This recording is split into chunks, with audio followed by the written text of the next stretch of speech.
আসসালামু আলাইকুম। আপনারা কেমন আছেন? আশা করি আলহামদুলিল্লাহ ভালো আছেন। আজকে আমি ঘরোয়াভাবে দই বানাবো। আপনারা পুরো ভিডিওটা দেখতে থাকুন। দই বানানোর জন্য আমি 100 গ্রাম চিনি নিয়েছি ক্যারামেলটা তৈরি করার জন্য ওই দেখুন ক্যারামেলটা হয়ে গেছে। আমি অল্প পরিমাণ দুধটা ঢেলে নিতে আসি। ঢেলে নিয়ে ক্যারামেলটার ভিতরে দুধটা দিলে ক্যারামেলটা একটু শক্ত হয়ে যাবে, কিন্তু ভয় পাওয়ার কিছু নাই।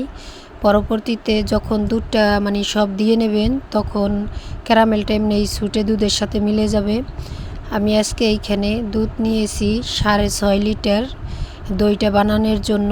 এই দেখুন দুধটা আমি সব 6.5 লিটার দুধ আমি ঢেলে দিতে আসি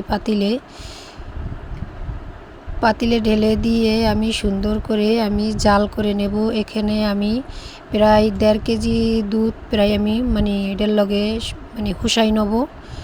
তারপরে দুধের কালারটা আসবে। এই দেখুন দুধের কালারটা এসে পড়েছে। ক্যারামেলটা দেওয়ার পরবর্তীতে দুধটা ভালো করে ঘন করে নিতে হবে। ঘন করে নিয়ে আমি পরবর্তীতে দুটা মিষ্টি দই এনেছি। দই ছাড়া দই হয় না। দুইটা আমি রেখে দিয়েছি ফ্রিজে। পরবর্তীতে আমি বার করে নেব। এই দেখুন দুধের কালারটা কি সুন্দর এসেছে। দুধটা আমার হয়ে গেছে, এখন নামিয়ে নেব। এই দেখুন দুধটা কি ঘন হয়েছে, কালারটা অনেক দেখতে সুন্দর।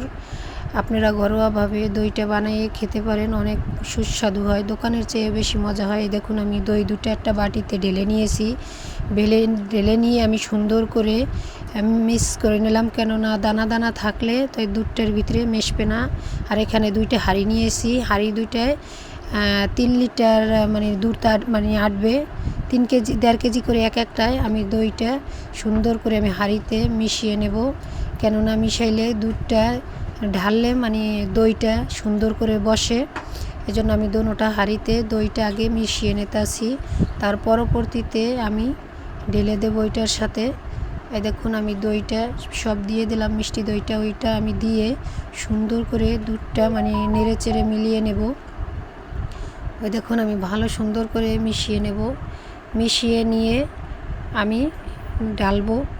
আর দুধটা জবত আপনারা হাতের চামের উপরে ফেলাবেন। যদি দুধটা দেখেন হাতে সহ্য করা যায়, তারপরেই ওই দুধটা আপনারা যেটা রাখবেন, হাঁড়িতে রাখুন বা যে কোনো কিছুতে বসান, তাহলে বসাবেন। না হলে গরম অবস্থায় বসাবেন না, তাহলে দইটা ভালো মতন বসবে না।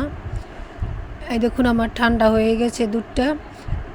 এখন আমি ওই ছেঁকনির সাহায্যে আমি একটু ছেঁকে দেব, কেননা যদি ওই দইটা দিছি যদি মিশ্রণ থাকে তাহলে দইটা ভালো মতন বসবে না। এর জন্য আর আমি একটা জিনিস দেখতে আসি যে এই হাঁড়িটায় কয় লিটার দুধ আডে, এটা আমি একটু মাপ দিতে আসি। আর একসাথেই আমি ছেঁকেও নিতে আসি। এই দেখুন ছ্যাঁকা আস্তে আস্তে আমি ছেঁকে নেব, কেন অনেক ঘন হয়ে গেছে দুধটা, এই জন্য আস্তে আস্তে পড়বে। এই জন্য আমি আস্তে আস্তেই ঢেলে নেব। এই দেখুন আমার হয়ে গেছে, এখন আমি ঢেকে দিছি। ঢেকে দিয়ে ওই দেখুন আমি উঠাইছি, কি সুন্দর হয়েছে।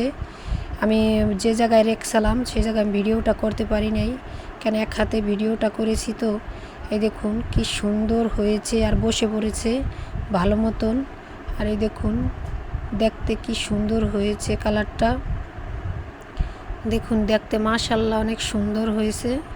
এখন আমি বাটিতে ঢেলে দেব, কেননা বাচ্চারা খাবে। আপনারা ঘরোয়াভাবে এরকমভাবে দই পেতে খেয়ে দেখুন কীরকম লাগে, স্বাদ অনেক সুন্দর স্বাদ। আর আপনারা পুরো ভিডিওটা দেখতে থাকুন আর লাইক কমেন্ট